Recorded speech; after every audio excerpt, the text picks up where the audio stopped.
Today's guest on Beyond the Booth is a multi-award winning broadcaster, DJ, producer and company founder who's worked with everyone from The Prodigy to Daft Punk to Pendulum to Calvin Harris. He was the youngest ever winner of the Radio Academy Gold Award as the UK's best music broadcaster, and over his career he's been a familiar voice on some of the biggest national radio stations, including Capital and KISS.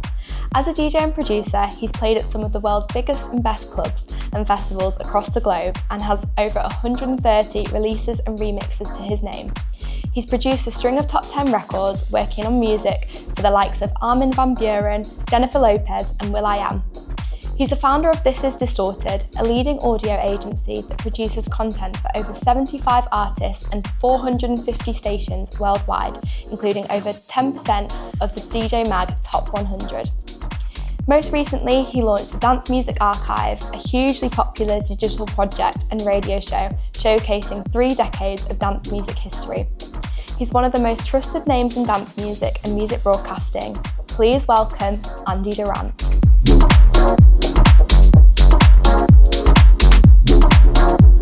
Andy, how are you doing? I'm very well, thank you, Grace. Thanks for having me. Good. No, thank you so much for coming on. How does it feel being on this side of the interview? Because you're usually the one asking the questions. Massively uncomfortable. Really? No, you're the total pro. No, only because I kind of live my life through through teleprompters and scripts, and I'm always the one who kind of is prepped and knows what I'm doing, right? So the other side is a little bit more daunting. So now I know how everyone else feels. Yeah, well, we're grateful to have like an unscripted, proper chat with you. It's my pleasure. What have you been up to recently? What's been keeping you busy? Oh my goodness. The last few weeks, I suppose Dance Music Archive has been keeping me very busy because we've just launched a couple of new events. So it's just kind of working out, trying to get DJs booked for that and things like all the promo and booking the venues and all that sort of thing. So that, and I've just been away for a nice little quiet camping weekend this last few days. So yeah, I'm just back in the office today and back upstairs here in this building as well, where we have our company. Lovely. Well, we'll get all into the Dance Music Archive in a minute. But before we get into that, please could you tell us a little bit about what you do currently for work? Sure. So how I pay the bills currently. So I'm a co-founder and a director of This Is Distorted, which is an audio-visual content company. We make stuff, basically programs, podcasts and social content and stuff. So I'm one of the owners of that. And then I guess kind of on the side of that, I am a radio presenter for KISSTORY. I do the Dance Music Archive show that we mentioned on there. I've always been a radio presenter and occasional DJ. And that's how I kind of spend most of my time at the minute. Amazing. So you're proper like in the music industry, DJing, crazy life. However, you grew up in a small town in Yorkshire called Mirfield, is that correct? I did, yeah. What was that like? Well, I think, growing up in a small north of England town is the same for everyone and probably has been for the last, 100 years almost. It's different than it might be if you're born and grew up in the south or in London. It's a lovely place to be, but I never thought that I would... like a lot of people still, I guess, in the north, you never kind of feel that you would be part of some kind of really exciting global scene. You never think that you would be in the media, as it were. There was no kind of access to that, and I still think that's a real problem. If actually, it's probably a worse problem now than maybe it was just 10 years ago, because the media's migrated back down to London, been quite centralised. But yeah, it's an amazing place to grow up. I think it gives you a different perspective on life, but I never thought that I would end up, kind of working for the Capitals and the Kisses and being on the radio and all this sort of thing. So, yeah. Yeah, absolutely. Well, we'll get into how you got into that. But I'd love to know before that, what was your musical upbringing like? It was like full of music as a kid. I mean, both my mum and dad were big like vinyl collectors. They still are both vinyl collectors. Actually, they've got a house full of vinyl. I still buy them for birthdays and Christmases. My dad was always like very much into electronic stuff as well. So when I was a kid, I'd be like you'd be going through all their vinyls, weird things like Kraftwerk and strange like Pink Floyd stuff that I didn't understand, and lots of like 80s synth pop stuff. So, you know, massive fan of like Pet Shop Boys and Erasure and all that kind of thing. So I guess that was my sort of musical upbringing in the 80s when I was little, when I was like a toddler, and then into the 90s, obviously.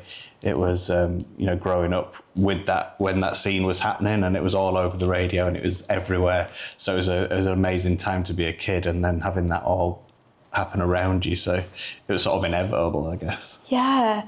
And your career in radio started at a very young age as well. Mm-hmm. I heard somewhere that it's to do with you going into a BBC radio station with your mum when you were really little. No, I did, yeah. And I mean, I think I was always fascinated by the radio, and maybe that comes from, you know, I mean, you have to remember, going back to the kind of early 90s, there was 4 channels on the telly and there was no YouTube and no internet, and I guess the radio was a much bigger part of a lot of people's lives. And we used to, like, my family were from the Midlands, and we'd spent a lot of time in the car. We'd go on holiday to Bournemouth, and as kids, we always seemed to be just in the back of the car with the radio on, with music on. And I was always just very interested in it. But yeah, my mum won a competition to see Michael Jackson at Roundhay Park on the Bad tour.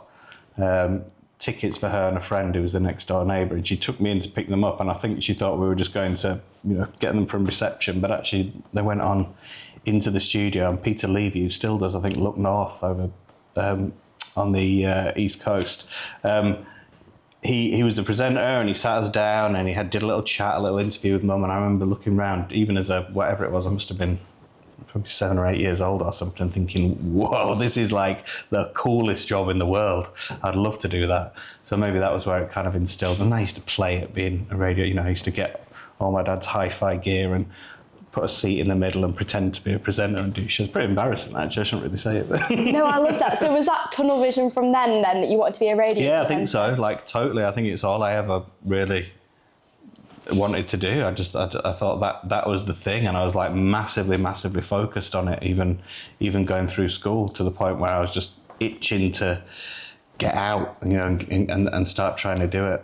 That's incredible. And at school, were teachers supportive of that ambition, or what was their view on that? No, I don't think so. I mean, I do specifically remember the English teacher one day going around the class and saying, you know, what do people want to do as their careers when they grow up? And I said, you know, people want to be whatever they were, doctor or a vet, or, you know.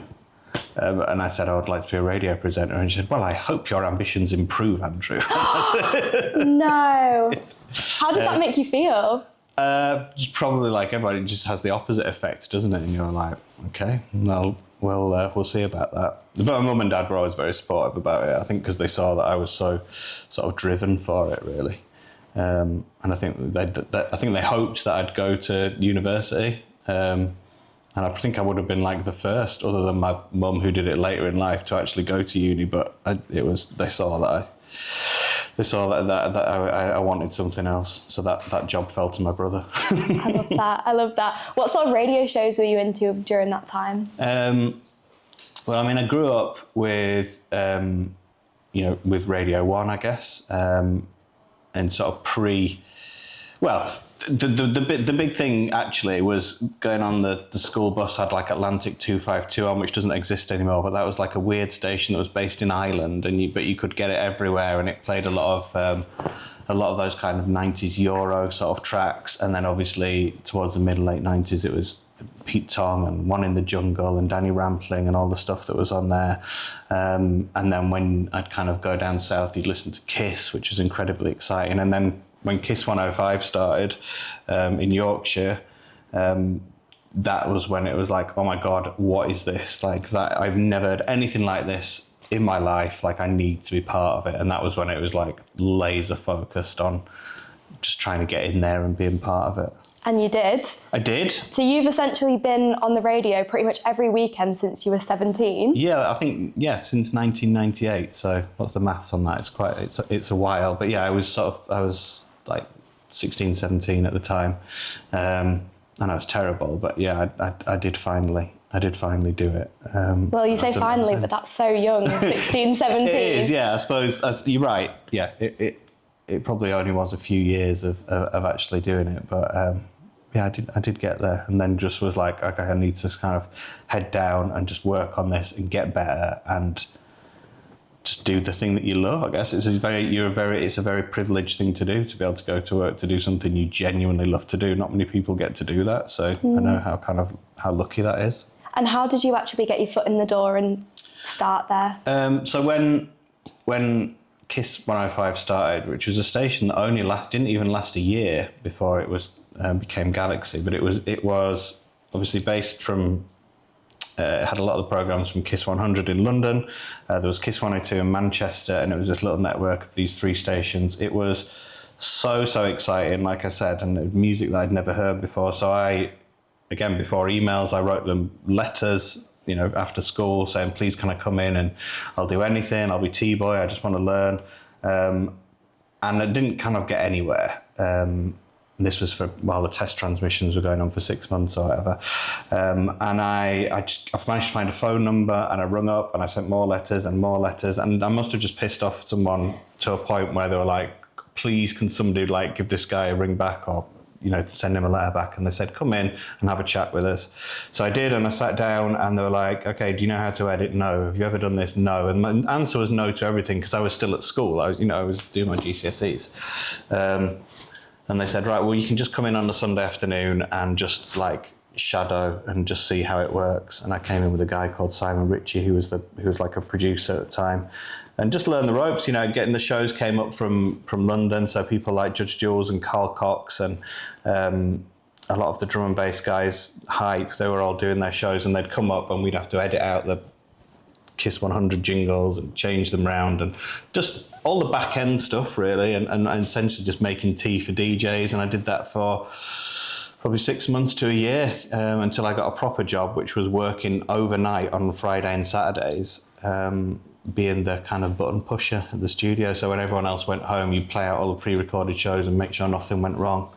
And inevitably it did go wrong. So that's when you would get the bag of records out and jump on and have a little go. And there was lots of people there that I kind of met who were really important to me, as people and mentors, and an amazing time, really amazing thing to be part of. And then that became Galaxy, and I eventually got my own show on there and was part of Galaxy from sort of day one until that closed down and became Capital. Incredible. Can you remember one key thing that you learned or took away from that time as a T-boy and trainee producer? This is a really, I'm not sure this is the right thing to say anymore, because what I would say is I went in there and worked for, the money didn't even factor, because it was I understand that this is really, really difficult industry to get into, and I will just do this, whatever it takes. I'll stay up all night, and I don't need to get paid. I just need to get in there and prove that you can do it. And that was actually, that was a very sort of culture of the 90s. Now, the culture that we're in now, that's not really acceptable. To expect someone to come in and work for free. So there's good sides and bad sides to that. I totally understand that. And actually maybe no one should be coming in to work for free, but also it means that, seeing it from the other side as an employer, if you're then if you're paying someone, you as a business there has to be a reason for that, and you have to be giving them a proper job. And actually that means that a 15, 16-year-old without any experience will find it very difficult to get into a lot of interesting industries. That's not just creative industries, that's across the board. So by kind of tightening up those rules that would stop people being kind of, what the word is, used, we've also closed the door to a lot of experience as well. So, I would say that if you do want to do something, it's also a very privileged position, isn't it? Some people genuinely are not able to go out of the house and do some work because, money is really, really tight. And I had the support of parents who could afford to feed me, that I could do that. So I do get that's a real privileged thing to say.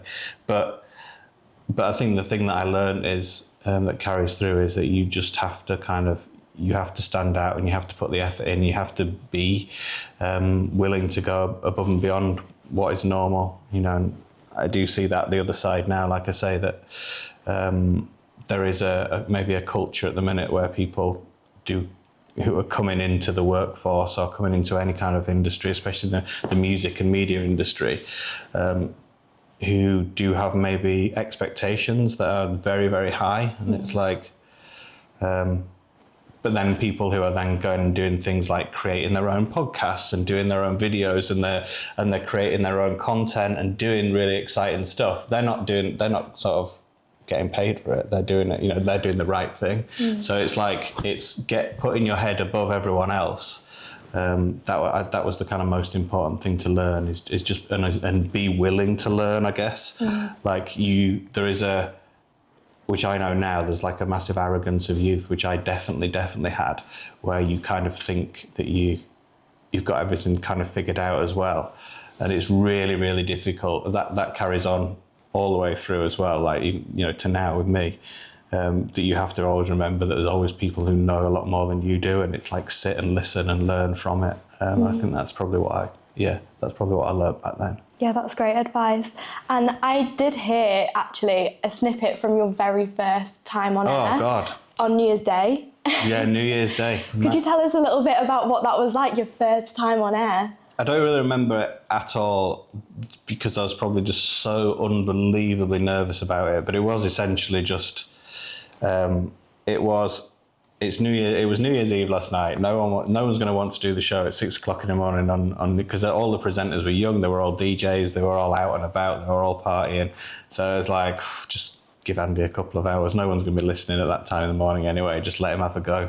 But it was just the most amazing feeling, you know, to be in there on your own and just turning the mic up and talking for the first time and knowing that other people could hear it. It was just like, gives you the shivers. It was incredible, yeah. It was awful though. So you say that you were nervous. Yeah. Do you plan your shows? Like, do you script them, or do you sort of... 100%. And I've been, like you said at the start, I've been doing this every single weekend since New Year's Day 1998. Yeah. And I still write pretty much everything down. And I always have done, and I always will, because I'm not a naturally, I don't know, I don't think I am a natural presenter, and I'm not naturally kind of funny, and I'm not naturally interesting or informative, but you can fake all those things, and by faking them, they sort of become real, you know, and you can, as long as you're prepared for it.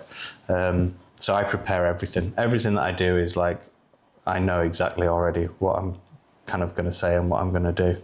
Very little things happen kind of just off the cuff. Because that's the sort of program that I do. You know, for a while, I tried being a daytime radio presenter, and I was just shit at it. I was awful, because I don't have that instant, I'm too nervous. You know, I think I'm actually quite an introverted person, I think. Well, most people tell you I probably am. But it's different, you know, when you can get a different. It's the same with DJ sets. If you not that you plan a set, but if you're confident in what you're doing and you know your music, and the same with radio. If you're confident on what your knowledge is and what you're going to play, then you can do it. But I'm not, you know, I don't think I have that confidence. Or maybe you still have an imposter syndrome that you just can't turn up and do it. I don't know. I envy people who can do that. Yeah, because it's interesting, because I know some presenters do just totally do it with and no they can script. Just be naturally funny, and they'll talk to, you know, callers and listeners, and they can just do these things. But that's a real skill. Yeah, well, I think it's just obviously finding what's best for you. Yeah. And on that topic, if there is anyone that's wanting to get into radio and is an aspiring presenter, but they're not sure if the route for them is daytime presenting or specialist presenting, what advice would you give to those people? I don't think actually there'd be that many people, if they're honest with themselves, who would be struggling to know. I think you always know if you're mad keen on music, if you're either a real music nerd or just a real music fan of a certain genre, and you know all about it, and you collect it, and you live it and you love it, you'll know that. And if you are more drawn to comedy and chat and entertainment, and you're naturally one of those people who's in your group of mates, you're the kind of one who leads the conversation, you're the, you know, the kind of the jester, and then you'll know that as well. And I think that most people will know which way they kind of want to go, and then it's just a matter of doing it and going out. And by that I mean like taking that initiative. So if that kind of daytime thing is for you, then it's like it's perhaps starting a podcast or creating your own regular content, and then making sure it is regular, finding what your sort of little niche is, and then, you know, videos, YouTubes, all the socials, getting it out there. And again, with the same with the specialist stuff, it's putting together shows and mixes and getting those onto Mixcloud and SoundCloud, and slowly building an audience and making a community is the most important thing. I mean, I could talk forever because that's what I do as a day job, but I won't kind of bore you on it. No, but yeah, it's about taking the initiative, doing it yourself, becoming the publisher and the broadcaster yourself. You don't need them anymore. Like, you know, and this has changed vastly in 10, 20 years, whereas before you could not get your voice, your act, your music, your whatever your thing might be, you couldn't get it out to the world without the backing of a TV station, a radio station, a newspaper, a magazine. Whereas now, like, it's there, you know, it's a new generation that has grown up with that. So that's a huge difference to people who are in kind of in their 30s and 40s now, because that didn't exist before. So people who are in the 20s and younger have got a completely different experience about it, which is really exciting. Really exciting. Yeah. And so you started doing daytime radio. Obviously now you have your dance music archive, which we are going to get onto in a minute. But before that, please could you give us a little rundown of the timeline of you at KISS 105, 102, and then Galaxy Capitals? Could you please tell us briefly the journey that took you through those stations? So KISS 105 launched in 97, only lasted for just less than a year, and I was there as a T-boy.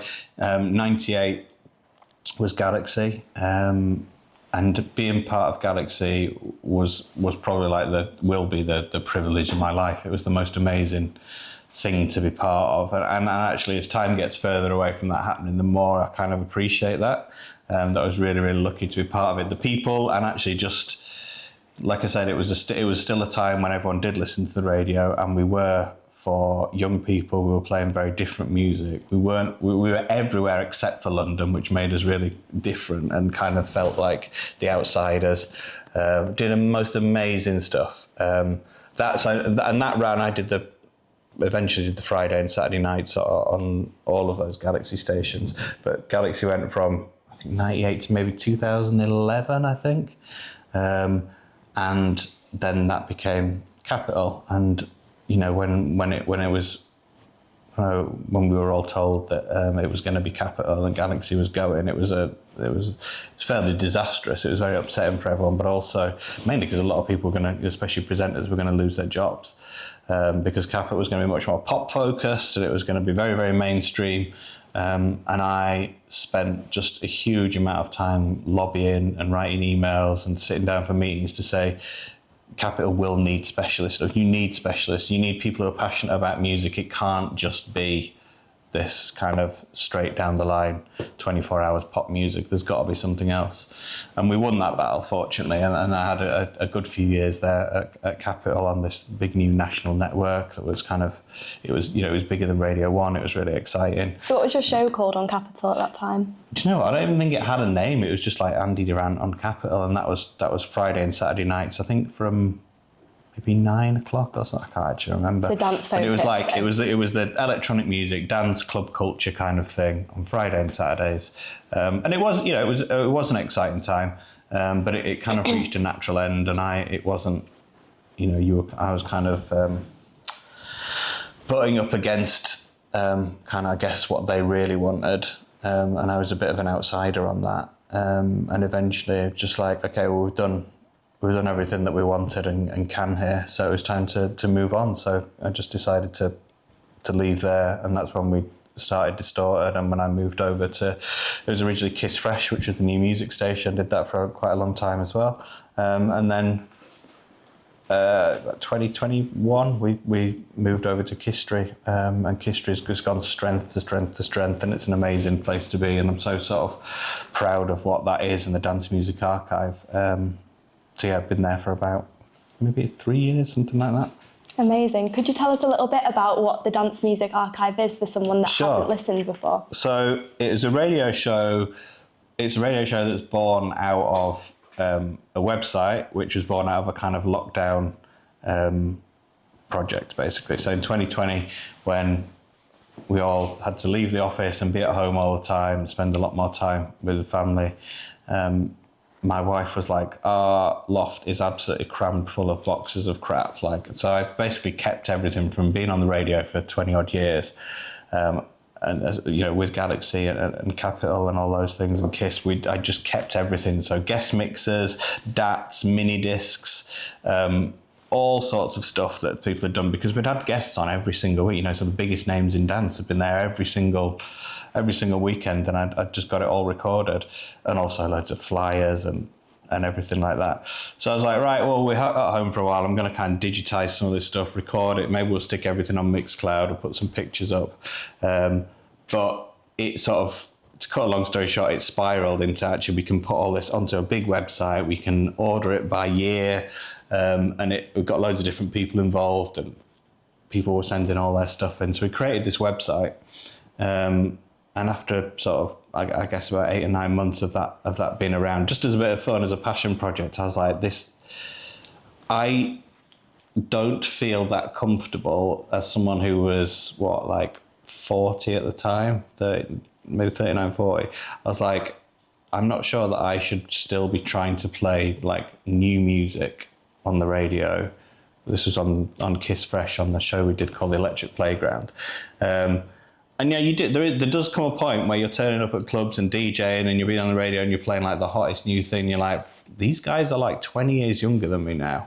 And I'm not, of course it is okay, but you still think, I don't know if that's where I'm best suited now, because there's a lot of people who are much younger than me, who are in their 20s, who live and breathe this, and they're out every single weekend and they're part of that scene and they're in it and they are the next kind of generation of it, and it really should be up to them. I'm kind of not real one for that gatekeeping can be a positive, it can be massive negative, and there is still now people who are much older than me in their 50s, 60s, who are still kind of hold these real high positions, and you think, well, I'm not sure if that's your right anymore. You're not, maybe not you're quite part of this. So I was like, I'm not massively comfortable being this sort of face of new music, whereas my knowledge, what I can give back is the history of it, because we've lived it for all this time. So I was like, that tied in with the Dance Music Archive. So I pitched the show to KISSTORY, which was rising as a station and now is ginormous. But we were like, we can make this into a show, we can do this. And it's been the absolute pleasure of it's the best thing I've ever done, the best show I've ever done. So the show, to answer your question, is 2 hours on a Sunday night on KISSTORY from 7 o'clock, and it's also on Kiss Dance during the week on Thursday, and it's picking 2 different years, very, very simple, but it's playing. The thing about dance and electronic music is, right, that it can be quite it has a danger of being quite disposable. So a track will come out, it'll be the biggest thing in the world, it'll soundtrack a whole summer across Ibiza, it'll be everywhere, it'll be coming out of everyone's car, and then it's gone. And it's literally, it's gone. You may not hear it again for 15, 20 years. And because there's so much music now, as well. Mm. So we were like, there is all these amazing memories and all these amazing pieces of music from such a golden kind of period of British youth culture that just don't get played anywhere. Most big national radio stations are very much pop focused or rock focused, or KISSTORY was the only place that could possibly do this. So let's go back and let's play all the stuff that, treat it like a new music show for people who've never heard it before, but playing older stuff and going back through this incredible archive of 35 years of music. But don't do the whole thing about a Dance Music Archive. It's not about kind of nostalgia. It's not about kind of reunions. It's not about getting on it and, you know, that kind of side of it, which does often happen with sort of dance classics. It's about a genuine like celebration and a love for this amazing scene and music and important part of culture throughout 30 odd years. And, you know, dance is the only thing that's lasted. If you think of things like rock and roll and punk and all these kind of different sort of subgenres of things, electronic dance and dance music is the only thing that's still going essentially the exact same as it was in 1988. People are going out and clubbing the same way this weekend as they were then. It's been the most, you know, it had the most longevity and been the most amazing part of growing up in certainly in the UK than anything else in sort of the history of modern culture. So I think it's a really important thing to document. And as well as that, of course, you do get the nostalgia by accident, and you get those tracks that make you kind of all the hairs on the back of your neck stand on end. You go, oh my God, I have not heard this for X amount of years, and it gives you something really special. So yeah, I love it. I absolutely love it. 100%, and everyone else loves it too, because the response has been so positive. And I know that's also fed onto, excuse me, social media. Yeah. Your TikTok page, for example, has nearly 40,000 followers, and I mean, I've been following it for a while, and it's like, it's amazing to see all the discussions that you obviously bring the concept of this year versus that year, and it's amazing to see the discussions that it opens up in the comments. What's it been like seeing that response online as well? Like, it is so weird, again, that, you know, you get to like 44 years old and suddenly you're like a TikTok someone who's big on TikTok. Is so weird. And like, I said at the beginning, I'm not very comfortable like in front of cameras or being actually the center of attention at all. But it's very much like radio, actually. This once I'd kind of got into my head that actually it's just like being, you know, it's just you and the phone, and there's no one watching, and it's fine. And I kind of got into my stride with it. But you're right. What we did was accidentally create this community of people, and people who are the best bit about it is the huge, broad age ranges. So, you know, yes. So often we'll do like the kind of what we call the Hello Nerds things, where we take things apart and talk about the history of tracks and the samples. But every single week we do the 2 years that are on the show and pit them against each other for people to talk about on socials. So does people, if it's like, maybe it's like 2016, that's a completely different generation to, you know, maybe 1991 that might be against it. So you've got two completely different ages and generations of people, but all listening to the same thing and all kind of getting together for it and being part of like one community. It is just fantastic. I've never been happier like being part of like a project, and it did take me to, like I say, to be in my 40s before you kind of find that by accident. But it's yeah, it's incredible. It's brilliant, and I do love the social aspect of it, because it just means that it's kind of always there, and whenever you want to dip into it, you can kind of be part of something, which is great. Yeah, you've created such a special community with it online. You mentioned the Hello Nerds thing as well. I love that. It's just so catchy. Every time it comes up on my thing and it's like, Hello Nerds. I love it, because I always learn something that, you know, I've never heard about before. How did that series start? I think it was just a little thing that we did once, because on the radio show when it started, we used to do a thing. You know, we'd play like a track and then just play a couple of clips of the things that sampled it, because so much of dance music was built on, you know, sampling culture. And I thought actually maybe these would work as like little things just to promote the show, to say what's on this week's show. So we tried one, and it was like, oh wow, that's different. That's got a lot more kind of traction and likes and comments of anything before. So like, maybe we should just keep doing it. And again, none of this stuff has been done as like, you know, by no in any way am I kind of a sort of an influencer or anyone around me is anything like that. We were just like, here's some real nerdy stuff, you know, like a 40-year-old man talking about samples is about as nerdy as you can get. But people like enjoy it, I think, you know, and I certainly enjoy doing it. So yeah, literally, it's just done for fun. All of these things, the show is just done for fun. It's done for the love of it and for the fun of it. And I think that's the difference. That's why the whole thing has worked, because I'm in a lucky position that essentially the Dance Music Archive it's a passion project. It's a hobby. It's I don't rely on it to be some ginormous money-making machine. It's not about that. It's about just making a community of people, bringing them together and them being able to enjoy it. And I think that's why the show works. It's why everything works, is because it's not there as a thing that is a business. It's there as something for people to enjoy, and I enjoy it more than anyone. So absolutely, and that's such a good takeaway as well for people, even if they're not doing radio show content. It's a good approach to social media in general. Totally, you enjoy it, and you can feel that through the screen. And that's all that. Going back to one of those things of what we learned, it's that thing of you often go into a project, be that maybe you start in a YouTube series, a podcast, it could be anything, any kind of creative endeavor that you're doing. You're writing music. All producers who've got any sort of success will say the same sort of thing. If you're, from the beginning, if you're going out saying this record needs to sell, it needs to get onto this record label because that's got to get me gigs. I've got to play this sort of thing in my gigs because that's what will get me here. If you're doing socials, it's like I need to get the numbers on this because that's got to promote that. You're sort of setting yourself up for a fall always. And that's unfortunate because obviously it would be lovely to go, here's how I make money out of this. But actually making money out of creative industries is not easy. So anyone that, would say that from the start is that it's really fucking hard to earn a living from music, media, TV, acting, art, painting. It's difficult. Like, it is really, really difficult. And the majority of, it's the same as, I guess, professional sports, isn't it? For every 100 people who try, one makes it, and one makes a living out of it. But all those 100 people, if they're going into it going, I'm doing this because I enjoy it and because I'm just doing something that I love, then they're getting something out of it. And then the lucky ones, maybe will monetize that and make a career out of it.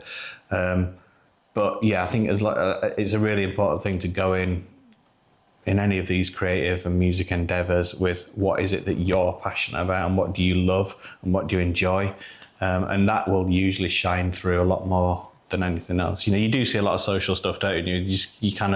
We're so cynical to it now, and you just go, we know that you're doing this just to kind of, there's an ulterior motive, do you know what I mean? You're trying to make money, you're trying to promote something, If you're going to promote something, just say, I'm here to promote something. That's fine, Yeah. But go in with the passion, I would say. Yeah, that's brilliant advice. And obviously I know that comes from your own experiences. But alongside that, you've interviewed so many artists across the musical spectrum, including big names like Calvin Harris, The Prodigy, Daft Punk. Like, these are just huge legends. Is there a particular interview that jumps out to you as one that has stuck in your memory for whatever reason, whether it was surreal, interesting, or just a funny one? I'll say it about a lot of things, but I have been incredibly lucky, and I've got to meet most of my heroes and spend a lot of time with a lot of people who ended up being incredibly successful, famous, whatever you want to call it, who perhaps weren't at the time. And there were, but in terms of favourites, like, I grew up obviously listening to the Prodigy. They were really, really incredibly important band to me, and I was lucky enough to meet those guys like quite a few times at various festivals and interview them, and that was always amazing. People like Calvin Harris's used to come on quite regularly before they were famous, and they'd come and sit down in the studio, and we'd do gigs with them quite often. I mean, David Guetta was a regular in the studio at Galaxy. Whenever he was in the north of England, he'd just sort of pop in to do like a little mix, vinyl mix. I've got plenty of photographs of him just like at the back of the studio, just playing while I'm chatting on the radio. All of the Swedish House Mafia. We were very, very lucky to be part of that at the right time in the right place. But I think my favourite interview was actually the Pet Shop Boys, and that's just because. Well, maybe Daft Punk was. Daft Punk was amazing because no one interviews Daft Punk, right? Like, they just don't get interviewed. Yeah. They don't do press, they don't do anything. They're very, very secretive, fascinating people. And I think it was just me and Pete Tong and maybe someone in the US who kind of did an interview with them and got an hour with them. And that was really special. But still, for me, going back to the beginning, I grew up and my parents were massive fans of the Pet Shop Boys. It was a soundtrack to being a kid, and I still love them to this day. I go to whenever they're playing nearby, I'll go to watch. I'll buy a ticket to the concert. So actually chatting with those guys for an hour and getting to talk about how that influenced so many people in electronic music, the electronic pop. Yeah, that's probably my favourite one, because they are one of, if you've got like an all-time favourite band and you get to speak to them, that was really special. Meeting your heroes. Yeah, totally. And they were nice as well. Yeah. There's very few people, there's that whole don't meet your heroes. Like, I have met most of my heroes and not, but all bar maybe one or two, no one let me down. That's nice to know, actually. Yeah, that's really cool. Yeah. What does it feel like? You mentioned that you get people like David Guetta at the very start of their career coming in. What does that feel like to see these artists that you've championed early stage of their career grow into these like global superstars?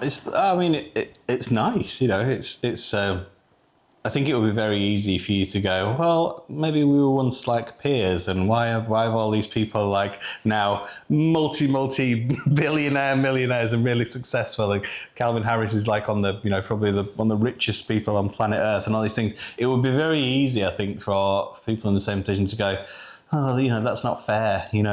Of course it's fair. Like, these people are incredibly talented, and we knew it at the time. And it was my job to be part of a promo machine that was like, guys, you need to hear this person. They're amazing. We believe in them.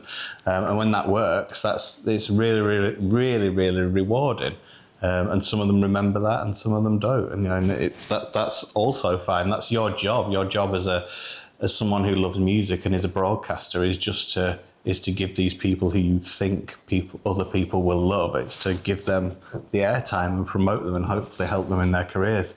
So yeah, hugely rewarding. I love it. Yeah, absolutely. I mean, you've been part of their journey, and that's incredible. A tiny bit. Like, most of the time they won't even remember it. Sometimes they will, and it'll be nice because those relationships continue as they get very big and famous. It's nice to keep that kind of friendship with them. And some of them, it was part of just press that they did all the time, and you never made that connection, but it's still rewarding as a sort of broadcaster. Yeah. And there's a lot of people now who I'm really privileged who I work with every day, who, you people. So in my sort of teenage years, when the late 90s, when the biggest people were people like Chicane, Faithless, Roger Sanchez, Todd Terry, all of these kind of people now are people who will just like WhatsApp me on like a daily basis, and I think that is sometimes it stops me and I go, oh, that's just a message from Paul Oakenfold, and that blows my mind. Yeah. Even now, and I'll say it to my kids, that's Roger Sanchez, and they're just like, I don't know what that is, so we don't care. But for me, it's like it's lovely. Like, it's such a nice thing. It's wild, and it brings it into the real world as well, instead of them just being like people you see on your phone or the TV. It's not. It's a privilege to get to know like the people who are behind, some of these. Getting to know them more, like when I say intimately, like about their families and their real lives and stuff like that. It's lovely. It's a really nice thing to be part of. And I mean, it's total credit to you as a broadcaster, because these people wouldn't be doing that with just anyone. Oh, so thank you. Total credit to you. Can you remember the first artist that you ever interviewed? Absolutely no idea. No. Not got a clue. No, I don't know when it would have been or who it would have been. It is because there was a period where it was literally every weekend as well for maybe 10 years.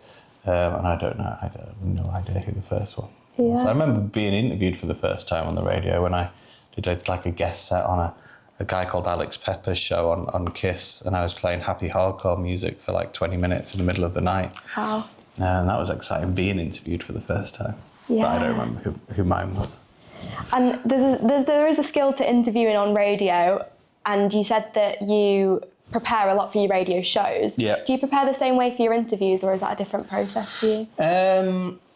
No, it's exactly the same process. Like, be massively over-prepared. And I mean, I don't do it so much anymore because the show that I do doesn't require... And I suppose you're doing more interviews when you're a new music presenter, because everyone who's coming in is sort of on a promo trail and you're trying to push stuff and gigs and music and whatever else, whereas now it's a looking back thing. And just the show doesn't we don't do so many interviews. But when I was doing those a lot, I would say my main tips are be massively over prepared, but also give someone like a real big intro. That always worked really well for me, especially if it's someone who's quite big. If you start off saying, this week's guest is this, and this, they've done this, they're the biggest this, and you set the scene so before they start talking, they're like, that's good, isn't it? Like I'm massively, that's cool. And that's always nice. You get them on the right kind of foot, and then trying to find little extra bits out. I think when we initially, like Calvin Harris first came in, I'd read somewhere that he was massively into certain types of crisps, and we got him a big selection of different crisps and things like that. But it is just being over prepared for it. Just having done a shed load of research, just trying to connect with him, I guess, because people just get asked, I suppose, the same thing, don't they? Especially big kind of famous, successful people will just get asked the same thing over and over again. So it's just coming out of the box and maybe thinking a bit more about them as a person and what it is. I think it's quite a hard skill, I think, being interviewed. I don't think I'm particularly good at it, I think you're probably better than me. That's very modest. I mean, Calvin Harris probably hasn't been asked about his favourite flavour of crisps. Maybe not, but maybe, I don't know, but it is... I think you're obviously doing a very, very good job of it. So no, but I learned from people like you who are legends and total pros at broadcasting. Is there anyone that you haven't interviewed yet that you'd love to? Do you know what? Not really. And I know that's a weird thing to say, but I think because again, it's sort of knowing your place. There's a lot of really interesting, of the most current, exciting new people who are coming through at the minute. It's not my place to interview those guys. Don't have that kind of knowledge and background with them. And through when that was my job, I did get to meet all of my heroes, most of them. I mean, I think it'd be quite interesting to sit down and have nice in-depth chats with people who did it. So maybe someone like Pete Tong might be interesting. I'm not a massive Pete Tong fanboy or anything, but he was a part of everyone in dance music's journey since the early 90s. Everyone has somehow got and for me, you kind of listen to him on the radio, and he was the sort of original broadcaster of dance music, really, for the masses. So I think it'd be quite interesting to sit down and spend a bit of time talking to him. Maybe that's the only person who maybe I would like to. Well, he'd be a great one. He'd just have endless stories, you say. He's involved in everything. Yeah. So maybe Pete. Nice. So you've given some advice to people that are wanting to get their foot in the door with radio and what makes a good interview. A lot of people that want to get into radio know that you have to usually submit a demo if you want to be a presenter. In your opinion, what makes a good radio demo?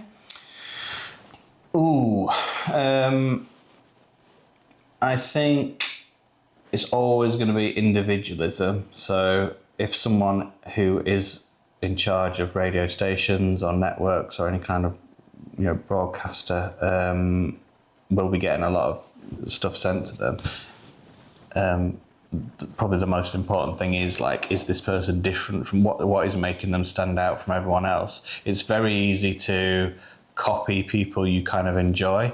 And I would recommend it. I know that sounds like a weird thing to say, because you need to get I didn't find my voice on radio for a very, very long time. You kind of just doing what you think. You may be talking in a different accent and a different, especially maybe if you're from the north and you feel a little bit more uncomfortable with that, and you're trying to put on a voice and you're trying to be someone that you're not. And it's really hard to find your voice. I think I probably originally sort of imitated Dave Pearce, who was at Radio 1 and at KISS before that,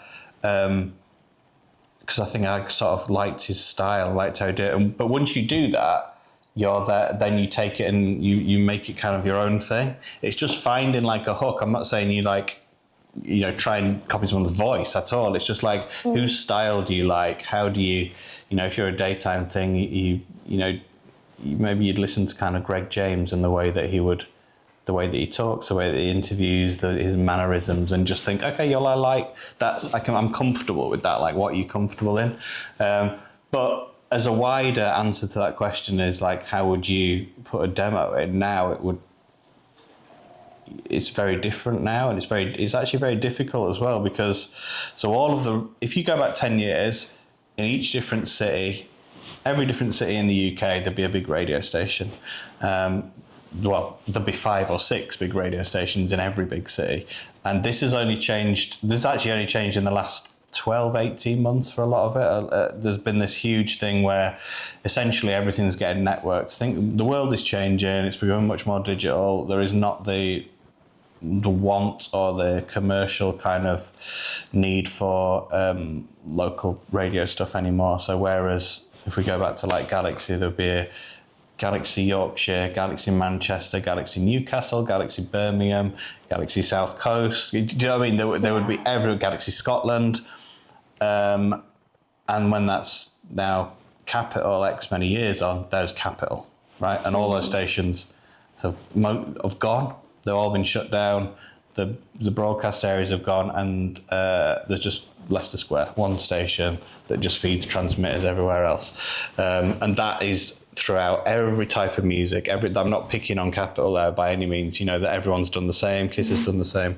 And that's actually, it's inevitable, but it's really, really sad, because what it means is someone like who might have grown up in a little Yorkshire town and wanted to get some experience on a smaller local station, which was maybe part of a bigger network, had the opportunities, that's gone. Like I couldn't get the train from college into a radio station at the weekends to do a show now. I would have to live within commuting distance of central London. And I think that's shit. That's really sad. bad, right? That's really that, because access to those big broadcasters has just shrunk right down. However, the flip side to that is, like, do we need any of these guys anymore? Like, you are the broadcaster now. So whether that be through all of the social media channels, TikTok, YouTube, and Mixcloud for music, and SoundCloud, like, you now have that direct connection.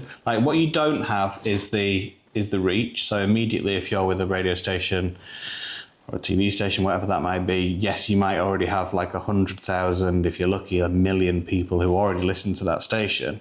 So you don't have that, but you've got all of that freedom and all that opportunity of pulling those people in yourself. Like, it might not be quite as easy, but you're not waiting now. So actually, I would say, like, who are you making a demo for now?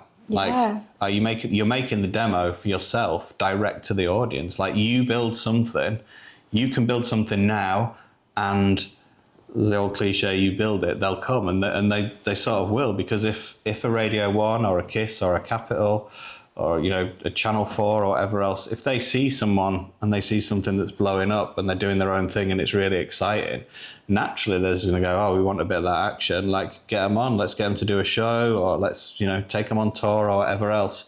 And there'll be people who want to monetize it and sponsor it, and there'll be live events and gigs and everything else. So it's like that shift of power's changed now. The power's now in our hands, it's in the people's hands, not the broadcasters. So although it's very hard to become part of one of those broadcasters, you can now, the opportunities are much bigger.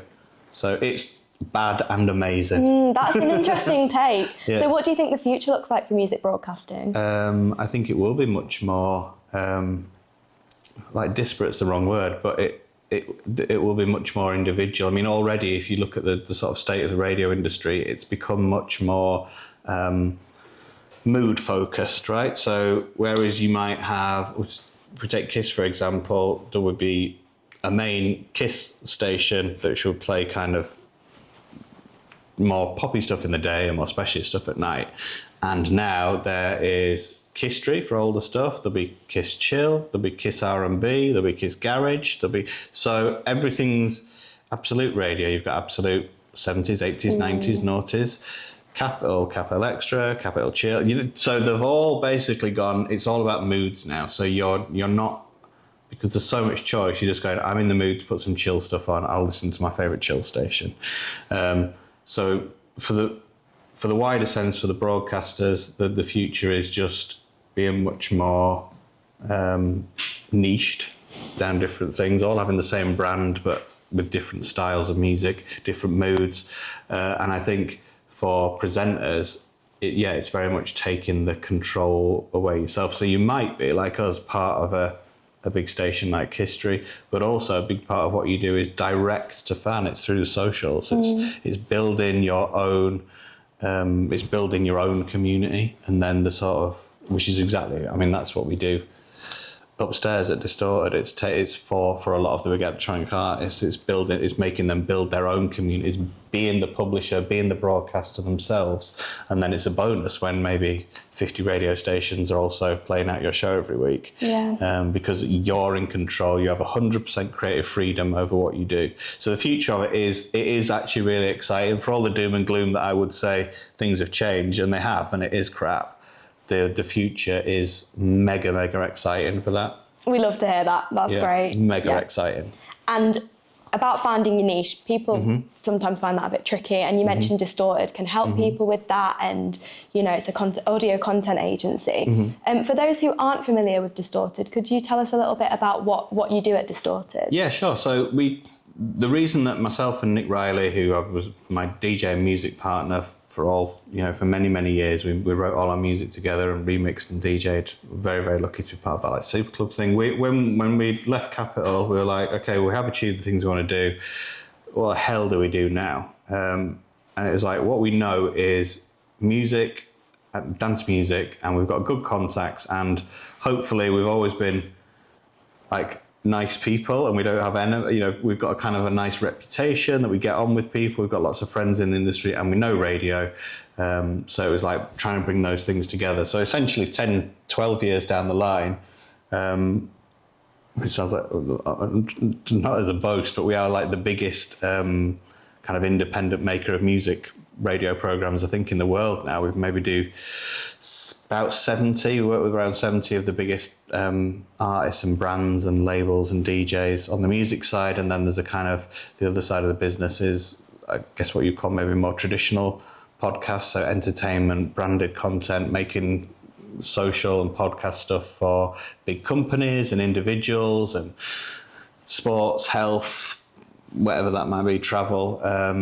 Distorted is essentially, it's an audio-visual production company, content agency, whatever fancy word you want to call it. We make stuff for people with a team of producers and syndicators. But for what we're talking about for music side, so a lot of big artists who want to do a show, because a show is now such an important part of how you communicate with your fan base and your audience. And that, again, going back to that balance of power change thing, all of our guys, they have full creative control over their show. They're playing exactly what they want to play. They're not owned by any broadcaster. They're not bound by any rules. It's like, here's exactly what I want to play, how I want to play it, here's what I want to talk about. And then our job is to make that with them and make them comfortable with that, make it as easy as possible for them. And then we get that out to everyone, and that might be through all the different, through podcasting, through YouTube, through Mixcloud, SoundCloud, everything else, and then syndicated onto suitable radio stations all around the world. So, something like a Defected Radio might be on 120 radio stations all around the world. They might do millions of downloads of their podcast each week. I mean, I think Defected Radio is probably the biggest dance music, maybe probably the biggest independent music show on planet Earth. But a lot of people don't, it's not shouted about in the same way. We're in a new world now. And I don't think that a lot of the old school broadcasters and news and everything else kind of understand how big these things are. So again, it comes back to being how exciting that is. Yeah. We're still in the Wild West phase of it, really. Yeah. So the old and the new is just there's a big change of guard, which is brilliant. Which is brilliant. It's exciting, but it's also, that's why you're there to help people through that transition. Yeah. So you mentioned you've created shows for big companies like Defected. Who are some other people or brands that you've worked with? I should say as well, with Defected, we started working with them over a decade ago. They already had, that show was already running way before, and the same for people like Roger Sanchez. There's a few people who were already early pioneers of doing their own show and putting those out digitally and through various radio stations who we just kind of worked with. But like I say, there's 70 of them. I'll be in trouble for not remembering many people, but I guess so. Defected, Don Diablo, Dead Mouse, Alok, Mal P, Frankie Wah, Nora On Pure, Tool Room, Tomorrowland. Wow. It's like a really interesting mix of like some of the most real underground people to big, almost pop stars. We're starting, I better not say it, but we're starting a show next week or next 2 weeks with a big sort of multi-million selling Grammy Award winning artist. Another couple of those coming on. But working with those people is amazing, but our job is to help them and to help them build their communities. So someone like a Don Diablo, who we came on right at the beginning with, he now has this amazing community. Hexagon is his brand, and it's Hexagon Radio and Hexagon Records, and the people behind it are the community is the Hexagonians, and he's created something really special.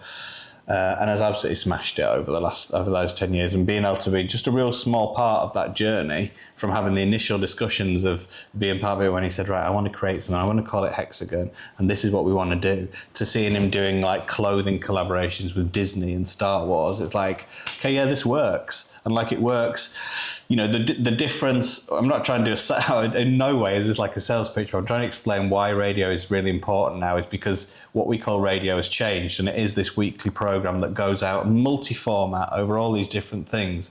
But if you imagine if you're an artist and your main connection previously is through social media. So it's always on the timeline.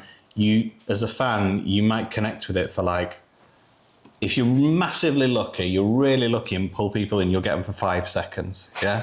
And that is like the best case scenario for 99% of stuff. And it's gone, and you flicked past it again, you're going, oh, that's cool, next. And your mind's gone off it. Whereas with doing like a regular show each week, we're doing any kind of form of content that is long form and regular, someone is then choosing to sit with you, they're putting their headphones in, and they're going to the gym, or they're getting in the car and they're going to work, or they're going to college, or they're on the bus, and they're spending half an hour with you, an hour with you, and the difference in the connection that makes with people is like vast. And that's not just happening, and if you think of then, that's happening in different countries all around the world. So you make this show, and then someone is listening to it on the local station as they walk across the Sydney Harbour Bridge. Do you know what I mean? This is, and what makes me proud is that's all happening in the north of England. All that stuff is being made here for all these big artists, and then someone who's walking through Central Park in New York is listening to it on their headphones like tomorrow. I think that's really cool, and that's the new world we live in. It's incredible. Yeah, it's exciting. We should, and Britain the UK has got this real good reputation for radio, helped by things like the heritage of the BBC and KISS and Capital, and we have always been leaders in doing broadcasting for music. So that is now we're lucky to benefit from that cachet of the people who kind of came before us and gave the UK this good reputation as being like a broadcast masterclass. And now, like I say, a huge amount of the world's biggest music shows are made in the UK and then go out across the world. So it's something we're really proud of. Yeah, and I mean, you've done amazing work with Distorted. This might be hard, but have you got one favourite thing about Distorted? Like I just said, that's probably my favorite. My biggest buzz is the fact of knowing for a fact that this is happening. That people in places that you will never go and you'll never be lucky enough to travel to.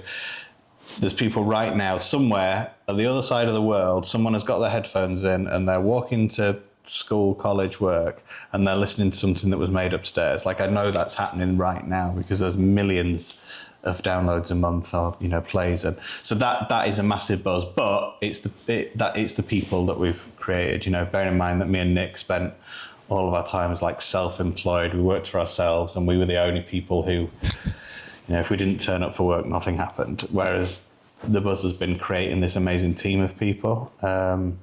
With that comes obviously the other challenges of suddenly trying to work out how to run a business. But yeah, the best thing about it is the team and the people, defo. Yeah, that must be incredible. And if listeners are hearing all this and they're interested in getting involved with Distorted services, where can they find more information about Distorted and how can they get in touch? I mean, I guess our customer base, probably the people who can benefit from what we do, probably aren't just kind of, they're at a certain point in their career. So a lot of the artists will already be in the kind of, the people who can help most are already well on their way, if you see what I mean, because we're creating bigger audiences for them. But that, we do lots of stuff with like outreach stuff and things with youth music, and essentially that could be from the podcast and speech side, it could be from the music side, but everything's at thisisdistorted.com. That's our website, and you can choose then which side of the site you go into, the kind of speech or the music. But yeah, I mean, we're always up for hearing from people and working with people, so yeah. Amazing. So we've not even got onto your DJ career. Sorry, God, it's probably me just talking on and on. I really apologise. It's been brilliant. No, it's been brilliant. And obviously DJing and production's been a huge part of your career alongside broadcasting and Distorted. Can we start at the very start? Yeah. When and how did you first get into DJing? I always wanted to do it. Obviously, it's very exciting. I religiously would get Mix Mag and DJ Mag and Music Magazine and read those like the Bible every single month. So I was always obsessed with it from being a young teenager, and I was wanted to do it. But I only really got into DJing through the radio. So with Galaxy, they would do there'd be every weekend there'd be like regular club nights that. There'd be Galaxy nights, so they'd be doing some sort of co-promotion with, and I'd kind of get farmed out, and it would always be, and I don't mean this in like a negative way, but it would always be the kind of the smaller, more kind of towny clubs. It would be your big chain leisure companies, and sometimes they'd be great, and sometimes they'd be scary as hell. But I'd do that every single weekend, Friday and Saturday nights. What cities was that mainly in? All in the north, mostly in Yorkshire at the start, and then probably out to Manchester and perhaps up to Newcastle and stuff. But it was very much, in a pocket. So it would be Leeds, Sheffield, a lot of South Yorkshire, Doncaster, Rotherham, York. And it was amazing. It was a great place to get your foot in. And actually, I think as a DJ, having that experience of having to play in clubs where people are like, and you got no music with words in. Do you know what I mean? That sort of thing would be like, that's really important as a lesson and as like a grounding. I think it's difficult. I know it's like an old man, but for people who have had that real privilege of making a couple of tunes that have blown up and they're aged like 19, and then suddenly they're on like the main stage of Tomorrowland, of thinking that is being a DJ. And then you suddenly find yourself in a lot of trouble in a foreign country in a nightclub where it's like, that's not going to work here.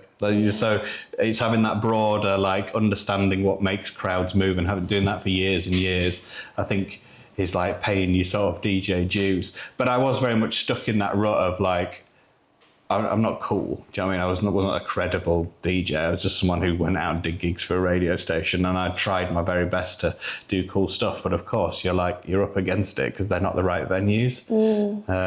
So it wasn't until what I was desperate for was to be playing in these clubs that I was reading about in my magazines. It was I wanted to be at Ministry of Sound and Gatecrasher, God's Kitchen, Cream, Progress, Renee, all of these like legendary places that were the super clubs. It was like, how on earth would you ever get into those? And that's when, I guess that's when I started making music, and I hooked up with Nick, who'd just become resident at Gatecrasher in Sheffield. Now, if you were in the north of England in the late 90s, Gatecrasher, it's hard to explain what it was, but it was more of some like a cult is a negative word for it. It was like a religion. Do you know what I mean? There would be people, all the super clubs were actually, Cream was the same. There was a period of time where people would literally get on a bus, a coach, from the other end of the country in the hope that they would get into a nightclub at the other end of, you know what I mean? Yeah. People would travel for like 3 or 4 hours just to stand in the queue and hope to get into these places. They were like amazing, like to a point where it's very hard to sort of explain what those super clubs were like and the atmosphere in a lot of them, especially Crasher. So yeah, for me it was like, that is where I would love to play more than just one gig there. Please let me do one gig there. And we'd done a few bits through the radio, you know, outside broadcasts and whatever, but that was my kind of thing. But then I Nick, who'd just become resident, I said, I got him onto the show to do a mix, to do like a guest mix on my radio show. And then I said, I've started to make a bit of music. Do you want to just come around my flat in town and we'll try and work on some stuff together? And we did, and to cut a very long story short, we ended up in a partnership that lasted from 2002 to now. We still work together every single day now. Incredible. As Riley and Durrant. Originally as Riley and Durrant making music and remixing and DJing, and now as people who run the business, and we still play together occasionally for fun. But yeah, we're still together as a kind of business couple all this time later. Again, to cut out a lot of the boring side of it, we were then very lucky to be a massive part of that Super Club era. So we actually then did, through our music and the stuff we were doing and working our way up through that scene, we did get to play at all of the Super Clubs all the time. We were Gatecrasher residents, like worldwide residents, so we got to go all over the place flying the flag for Crasher, which at the time was such a privilege. A lot of time at Cream, Ministry, we ran nights there as well, God's Kitchen, all of these places that I'd grown up knowing about and longing to just go to, never mind to play at, to then be at them all the time, and of course over in Ibiza as well, which we spent a huge amount of time over there as residents at Privilege, and Amnesia, and Pasha and Eden, and just hugely lucky. So I never take that for granted. At the time, you don't realise how special and lucky you are. We do now. You know? Yeah. Would you say it is the production that took you from playing in these local clubs to these big super clubs? I think so. Yeah, I think it was it was making that transition to not just being like. Because when I first met Nick, he was like, he'd worked really hard at university, running his own nights in Sheffield and trying to build a relationship so that he could do the warm-ups at Crasher. And then I'd got a warm-up set there through the radio, and he was like, who's this cheesy guy who's like on like local radio and doesn't make it, and he's managed to get a set here, like.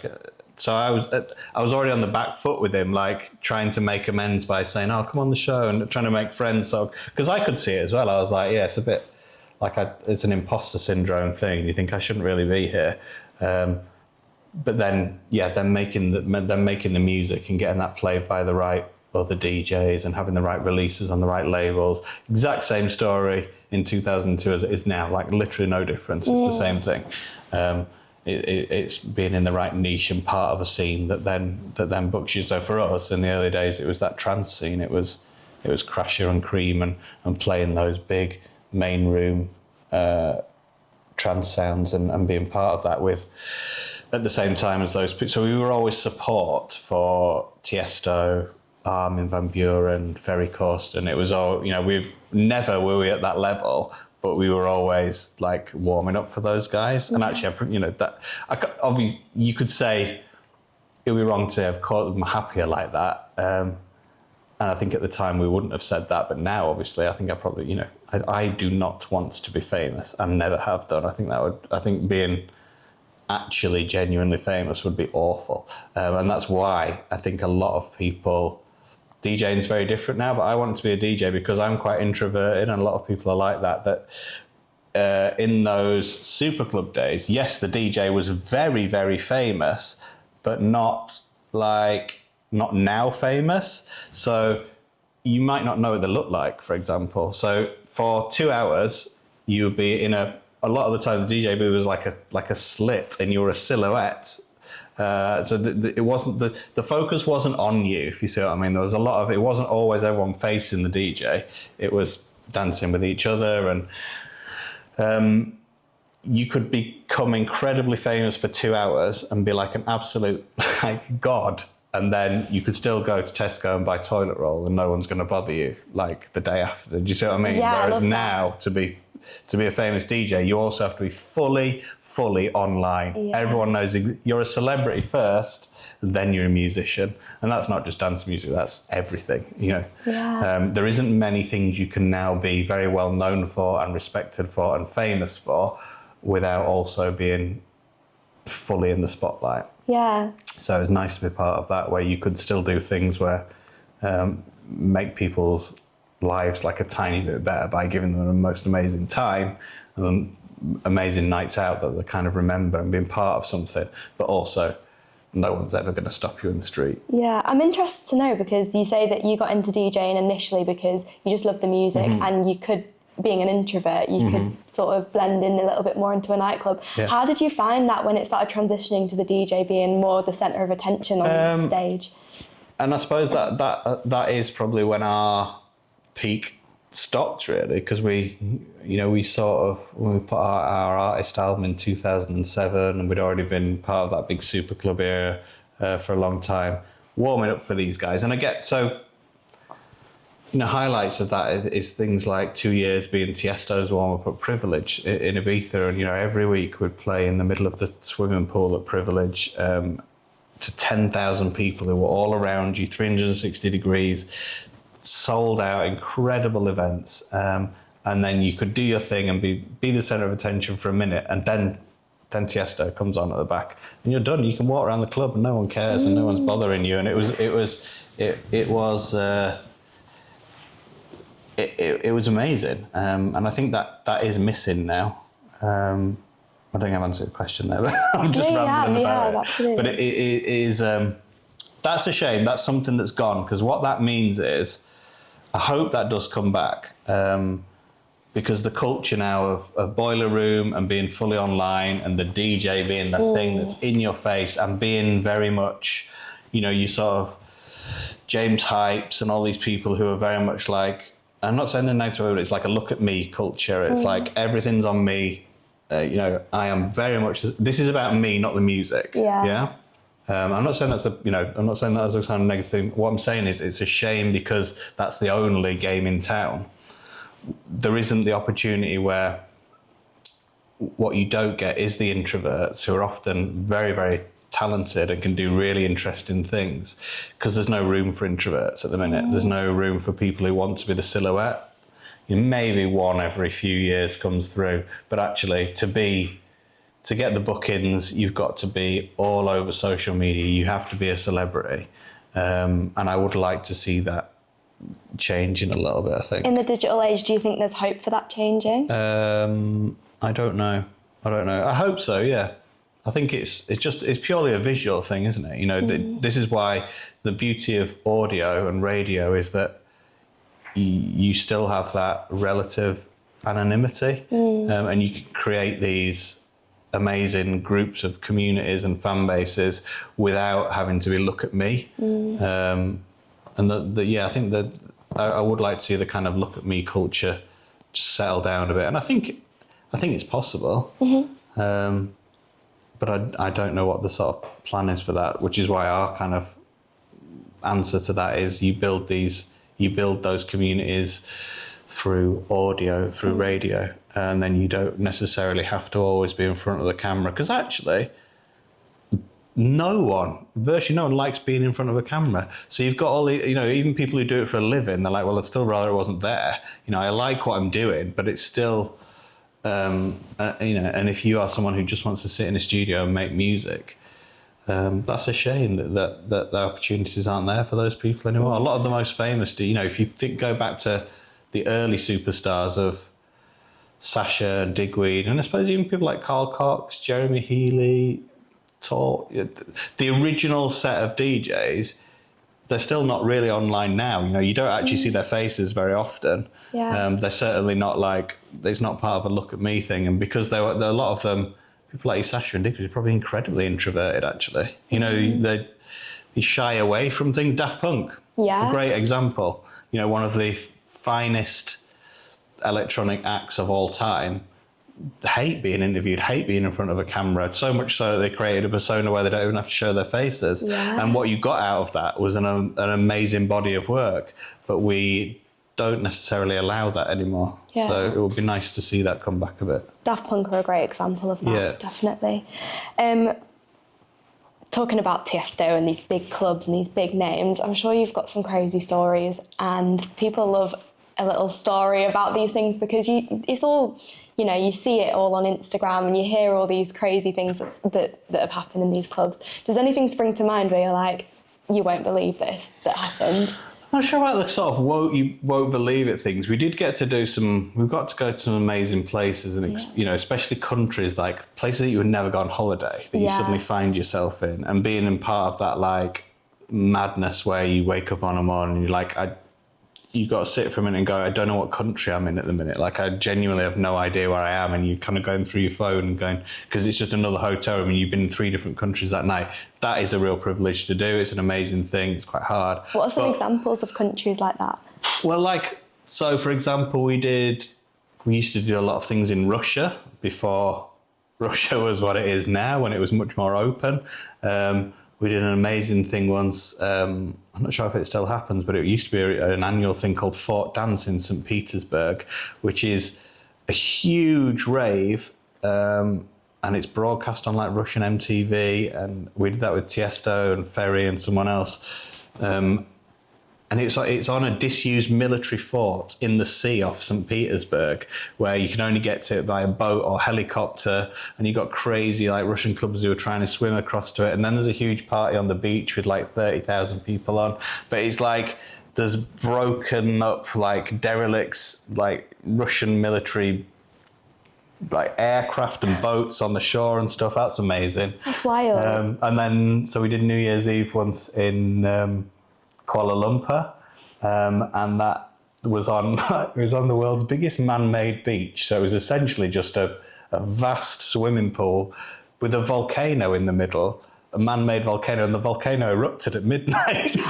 But it was in the middle of a tropical storm as well, and we're in the pool DJing, and all the cables were like going through the water, and we're like, this looks so incredibly sketchy.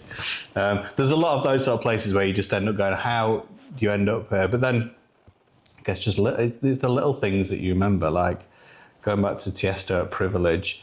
The only like the backstage bit was sort of all under the main stage, so there were like 10,000 people in front of you, but under the stage, Tiesto just had a little Jägermeister machine of his own, and he used to like to keep it really tidy, so sometimes we'd just be sat down there and he'd be walking by with a sweeping brush. No way, staying humble. But I mean, there's a lot of things obviously that you perhaps can't talk about that you see as well, but we were never part of like a crazy getting massively on it sort of culture. But I think also because we had wives and families, and so we were very, very, very straight-laced kind of DJs, which kept us out of trouble and perhaps kept us out of all the crazy. But we did get to, it was the places more than anything. Yeah, because you say that, it's still those stories that you were just telling about all the water and the military bases, like that's wild. And I feel like you don't hear a lot of those stories nowadays. No, we did a gig at the top of the Alps once, on the top of a mountain, and I looked out and I was playing a record, and Bez from the Happy Mondays was just like covered in snow, just dancing, doing his maraca thing. And there's loads of those sort of things that I probably could think of, but always the highlights were the outside broadcast with the radio side. I think that was like, you know, when you'd be like on the main stage of Creamfields or Global Gathering or one of those sort of places. They were the things that were like you never get to be part of again, and you don't know it at the time. The Tiesto thing at Privilege, the closing night of that on the second year that we did, when we knew that was it and he wasn't coming back for the next year, so we weren't going to be part of it. Because the closing night as well is where they put all the production in, and it's really wild and it's totally sold out.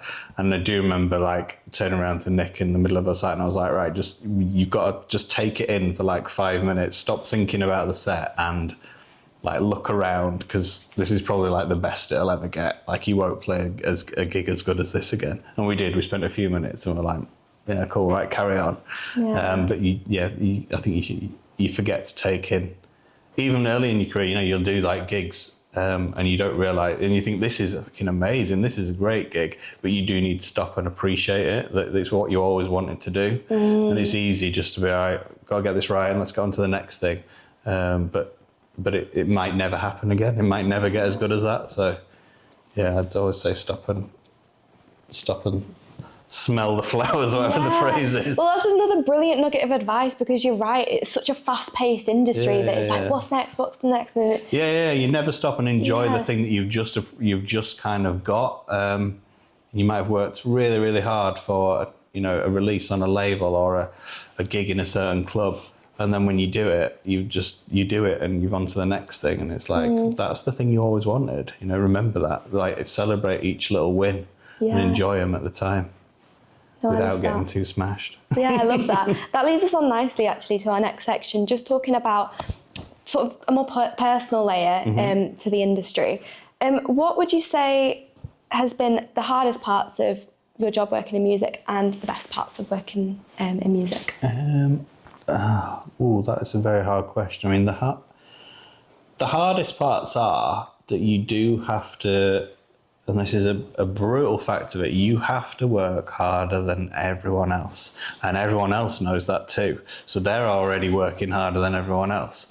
There is occasionally people who get incredibly lucky. They'll release one track and it goes absolutely massive, or something's viral on TikTok and all of a sudden they've got a career. But they are absolutely the outliers, and you cannot, for 99.9% of the people, it's very easy to go, well, they just did that. Like, I can do that's a piece of piss. I can do that. Like, I just need one track that goes massive. That does not happen. Like, for everyone who is an overnight success, nearly all of them have put 10 years of like graft behind it. I remember when I was a kid and hearing Carl Cox get interviewed on the radio and him saying, you will not make any, for any aspiring DJs, you will not make any money out of this for 10 years. You will not be able to pay the bills for a decade. You will not get anywhere for 10 years. And I remember at the time thinking, Jesus, 10 years? What's the point? But then 10 years will fly past because you're doing what you love. And actually, it probably is about right. I would say that advice from the mid-90s is just as relevant now. There is, apart from those very rare outliers, there is no like overnight success. So the people who are starting when they're 14, 15, it is when they're in their mid-20s that suddenly that maybe will click because that hard work has been put in. So going back to the hard thing is just knowing that, and that's tricky as well. Like that means that only people who are relatively privileged and can afford to do that, or maybe have to have a second job while they're doing that on the side. That's not easy. You know, you're essentially doing two jobs at the same time a lot of the time. So the hard thing is that it's just so competitive. But the best thing is that it's hard work, but if it's something that you love, like, it's an absolute joy, isn't it? You know, I've always been lucky that, I think the luckiest thing in my life is that every day on a Sunday, like, when you've got so many people who kind of get the dread and it's like, oh God, it's Monday, tomorrow I've got to go to work. Whereas I'm just like, awesome, what's going on tomorrow? Like, I'm looking forward to what the day will bring. And I think if you can do that, then you've sort of won life a little bit, completed it. It's amazing to hear people really loving what they do, especially, you've been doing it for a long time. So. Don't get me wrong, there's just as many difficult things. There is as many difficult things, if not more, in this industry. There's lots of politics, there's lots of just boring stuff and admin things. And, as you get older as well, you end up being part of things that are a lot more complicated and boring, and being on boards of stuff that, governing bodies of things and all this sort of stuff that ends up being like quite challenging, but it's still, at the end of the day, you're still doing something that you always wanted to do. So, if you can please 13-year-old you, then that's the best thing. Yeah. That's always something to remember. Little you in your room with your fake radio studio. Which everyone does, everyone's at I feel like 13 is that sort of age. If you're passionate about something, you're kind of mad keen on it or a big fan of stuff, like that's the person you always want to go back and like please if you could meet them and just go, they did it. Yeah, they're the person that matters about pleasing. Totally, yeah. And with all the hard work that comes with, you know, this line of work, how have you prevented burning out? I don't know. I think part of it goes back to what I said a minute ago, that we never got. So if you're a DJ and you're in the music industry and you have any kind of modicum of success, let's not like bullshit about it. There's drugs available, right? Everywhere. There's a lot of booze. There's a lot of drugs. There's a lot of like that stuff that is freely available and offered to you when you have a level of success, and also when you don't and you're just buying it yourself. Yeah, like before those times. And like the amount of people, and it sounds like such a boring thing to say, but the amount of people who then have gone down that path and they're always about the after party after the gig and everything else, like that's like an instant train to burnout. And not only is it burnout, it's like probably it's career ending for a lot of people. And you see it now, you see people who are a big flash in the pan and they're like the biggest thing in the world and everyone's talking about, but they're known as like a party animal. That's why they often get big, you know, because they're going back to that thing, they're the court jester and they're always like to be relied on to get absolutely messed up and it'll be funny to watch them and everything else. But what you don't see then is the mental health behind that and the horrific like lives that they have to leave between gigs. Yeah. And I know I could, which obviously I wouldn't, but you know, I could think of 3 or 4 people right now who are particularly the sort of flavour of the month, who are very successful and selling out huge shows at the minute. And I know for a fact have huge problems. And you know, what you see on social media is the 1% of the rest of the life, because you can't live like that. So going back to actually answer the question, the burnout is actually treating it. It is your job at the end of the day still. Like it's still an amazing thing to be part of course it is. It's a privilege to be part of, but it is still a job and you can't be an accountant and go and get like fucked up on a Monday afternoon doing your job. So that also should apply to every other type of job, whatever that is. Your job is there to entertain, and you have the real like fortunate position of being able to make people's lives, like bringing a bit of joy into it. That's your job. Like so you can't just get messed up all the time. So I would say we've stopped burnout by treating it as a job. Yeah. Which is quite difficult to do when, you know, all the world's things are on offer. And even if they're not on offer, just not going, I don't have the confidence to do this, I'm going to go and get some gear. Yeah. Makes me sound so boring, but that is the actual unfortunate truth of the matter. You know? That is just what it is. Important advice, thank you. And then what do you like to do in your downtime away from music? Because I'm a bit older, I've got 3 children and 2 dogs and 2 cats, and I don't really have any downtime. Like, it's just not a thing that happens. In my life, I have like a couple of nights a week where I have a couple of hours and like old schoolmates, we just get together and play PlayStation and just chill and chat.